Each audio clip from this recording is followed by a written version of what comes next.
አሁን ኦፍ ካሜራ ሪከርድ ከማድረጋችን በፊት ኮዶችን እያወጣን አየን። የሰበር ውሳኔም የተወሰነ አየን። ፍጥነቱን እንዴት አየው? ፍጥነቱ ፍራክሽን ኦፍ ሰከንድ እኮ አለ። ከአንድ ሰከንድ በታች ነው።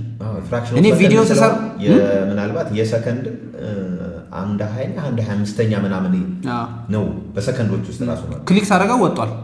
አንድ ቀጣዩን ቁጥር እኮ በቁጥር ቆጠራ ቅጽበት በለው ልዩነት በለው አንድ ብዬ ሁለቴ ማለት ያለ አንድ ብዬ ሁለት እንደምቀጥለው አይነት ጋፕ ነው ያለው።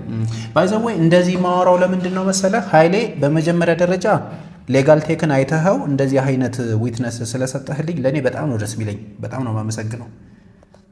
ቪዲዮ ግን ሪከርድ የማደርግበት ግን ዓላማ ምንድን ነው መሰለህ? ሌጋል ቴክን የሚያውቁት ሰዎች አሉ። ለምሳሌ ከትናንት ወዲያ ነው ትናንት ጠበቃ አያሌው ቢታኔ ጋር ዲስከስ አደርግ ነበረ።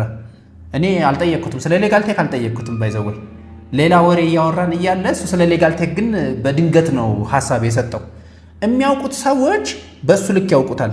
ሙዕዝንም አይታችሁት ከሆነ የኔ ክላስሜት የነበረ ነው ሎ ስኩል፣ እሱም የሚሰማውን ነገር ተናግሯል። ግን ይሄንን ቪዲዮ ሪከርድ የማደርገው ለማን ነው መሰለህ? ሌጋል ቴክን የማያውቁት አሉ፣ ጭራሽ አይተውት የማያውቋሉ። የማየት እድል እንዲኖራቸው እስኪ ቼክ እናድርገው ምንድን ነው የሌጋል ቴክ የሚለውን ነገር እኔው ብለው እንዲያዩት ለነሱ እድል ለመስጠት ነው። ወደ ኢሳያስ እመጣለሁ። ስለ ሌጋል ቴክ ተጨማሪ ነገር ንገረን እና አንተ ያየህበትን መንገድ ዮር ሪያክሽን። ያው ኃይሌ ካለው ጋር እኩል ነው የምናውቀው የሌጋል ቴክን እንትን ማለት ነው። ታሪካዊ መጣጡ ጥንስሱን ሁላ ማለት ነው። ግን አሁን ስታወሩ አንድ ነው የችሎት ገጠመኝ እንደውም ትዝ አለኝ በዚህ አጋጣሚና ምንድነው ያው ስለ ሰበር ጠቀሜታ ምናምን ባይሆን ዲስከሽናችን አሁን ላይ ኢፌክት አለው ሰበር የህግ ያህል ኢፌክት አለው። ደግሞ በጣም ብዙ ጥቅም እየሰጠ እንደሆነ ይታወቃል። ሰበር ምን አለ ነው በሆነ ጉዳይ ላይ የምንለው ማለት ነው። እና አንድ ችሎት ላይ ቁጭ ብዬ የሆኑ ጠበቆች ይከራከራሉ። ክርክር የቃል ክርክር እያደረጉ ፍርድ ችሎት ላይ የቃል ክርክር እያደረጉ እኔ ያው እየጠበቁ እየሰማሁ ነው። እና ጠበቃው ይህም በዚህ ጉዳይማ ሰበር ውሳኔ ሰጥቶበታል ምናምን ብሎ ይከራከራል። እሺ ሰበር ቁጥሩን ይሏል ዳኛው። አላስታውሰውም ማለት ከዛ የዱቤ ማከረከር የለም አሉ። በዱቤማ ክርክር የለም ብለው አለፈው።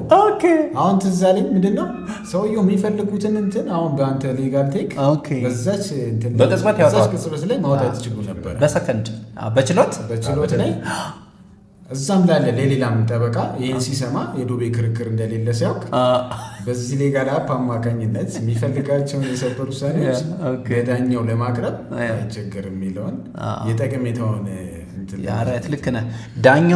ዳኛውም ጠበቆቹም ሶስቱም ቢኖራቸው በቅጽበት እያወጡ ላይ ይችላሉ። ከሰከንድ በታች ስለሆነ ማለት ነው ፍጥነቱ ያን ያክል ስለሆነ። ኢቭን ኮዱ ለምሳሌ አሁን ይሄ የወንጀል ህጉ ነው። የፍትሐብሔር ህጉ ደግሞ ከዚህ ይበልጣል እና ሌሎች ሌጂስሌሽኖች አሉ። አሁን ከዚህ እስኪ ለምሳሌ ደረቅ ቼክ አሁን 692 ነው አይደለ? 692ን አሁን ለማየት የሆነ ገልጬ 692 አሁን 6 ቤት ገብቻለሁ። ገና 92 ደግሞ ፈልጋለሁ። ሌጋል ቴክን ከፍቼዋለሁ እስካሁን ድረስ አይደለ እንዴ? ያ ይሄን ያክል ፍጥነት አለው። ኒው ቨርዥኑ ደግሞ በተለይ አዲሱ ቨርዥን በጣም ተሻሽሎ ነው የመጣ። እንትንስ ራሱ ጠበቆች ኦርጋናይዝድ የተደረጉበት መንገድ ለምሳሌ አሁን ለወደፊት ምንድነው ሐሳቡ መሰለህ? ወደ 7000 የሚሆኑ ጠበቆች ፕሮፋይላቸው በደንብ ኦርጋናይዝድ ነው ሌጋል ቴክ ላይ ይገባል። ስለዚህ ፐብሊኩ ደግሞ እየገባ ይመርጣል። ይሄ ጠበቃ ልደውልለት ይላል። እዛው ላይ ደውሎ ሊያገኘው ይችላል። ቴክስት ሊያደርግለት ይችላል። ኢሜል ሊያደርግለት ይችላል። ሁሉ ነገሩ መልኩን ሁሉ ነው የሚያው። በነገራችን ላይ ሌጋል ቴክ ሁለታችሁም አላችሁ ከነ ፕሮፋይል ፒክቸራችሁ ማለት ነው። ያው በተፈቅድልኝ እንደውም እሱ ላይ ባወራበት አሁን የጠበቆች ፕሮፋይል ማለት ኦልሞስት አሁን በእናንተ በኩል የተሰራ ያለው በእናንተ ልጅ ኦልሞስት በሌላ መንግስቱ አካል ወይም አይነት ሊሰራ የሚችል ነው። አሁን የጠበቆች ዳይሬክቶሬት ብንሄድ አሁን ያለውን የጠበቃውን ሁሉ ፕሮፋይል በዚህ በዘመነ መንገድ አደራጅቶ ይገኛል ወይ ለማሳደስ ምንም ስንሄድ ዜና ወረቀት ምናምን ግልበጣው ስና የሆነ አሁንም ማህደር ውስጥ ምናምን ነው ያለውና አሁን የጠበቆች ፋይል አያያዝ አሁን አንተ ጋር ያለው ግን ሲታይ ኦልሞስት የሆነ እንደ አንድ ዳታ ሴንተር ኢትዮጵያ ጠበቆች እንደ አንድ ዳታ ሴንተር ራሳቸው ተፈልገው የሚገኙበት ሆኗል። አንድ የሆነ ሰው ቢመጣ ቢፈልግ ይሄ ሰው ጠበቃ ነው ወይስ አይደለም ራሱ ብሎ ወይም ለማለት እንኳን ወይም ምን ይመስላል ፕሮፋይሉ ብሎ ለመገምገም ከካድራስ ከአድሬሱ ስልክ ቁጥሩ በቀላሉ አንድ ጉዳይ እንኳን አጭር ነው ማማከር በደንብ የሚጠቅም ነውና ይሄ አሁን እንግዲህ ሌጋል ቴክ የህግ ባለሙያዎች ብቻ ሳይሆን ወደፊት በቀጣይ በማህበረሰቡ ዘንድ ሁሉ በቃ እንደ አንድ ዝም ብሎ የሚለመድ ነው የሚሆነው። ለምሳሌ በእኛ ሀገር ሁኔታ ራይድ ምናምን የተጀመረበት ቅጽበትና አሁን እንደዚህ አይነት አፕሊኬሽኖች ምን ያህል የየዕለት ስራዎችን አካል ሆነዋል እና ይህም ከነዛ አይነት አፖች አንዱ ነው የሚሆነው። በቃ በሌጋል ዘርፍ እና ማህበረሰቡ ጠበቃው ብቻ ሳይሆን ማህበረሰቡም ራሱ የሚፈልገው ሌጋል ቴክን ታውቀዋለህ አታውቀውም ብሎ ወደፊት የሚጠቀምበት ነጋዴውም የሚጠቀምበት ደግሞ እኮ የሚገርምህ ኃይሌ ዛሬ የህዝብ ተወካዮች ምክር ቤት 1400 አዋጅ አውጥቷል። ያውም ከ87 ወዲህ ያለችዋን ነው የምልህ። ኮዱን አይጨምርም። እንደገና ደግሞ እንደና 4767 አይነት ደግሞ አለ። ከዛ በፊት ደግሞ የወጡ አዋጆች አሉ። ይሄ 1400 አዋጅ ነገ 2000 3000 ይሆናል።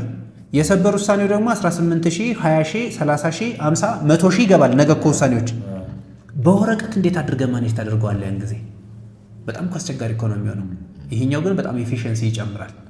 ያ ከዚህ አንጻር ለሰጣችሁት ነገር በጣም ነው የማመሰግነው። የመጨረሻ አንድ ጥያቄ ብቻ ይቀረኛል። ኃይሌ የችሎት ገጠመኝ ያስፈልጋል።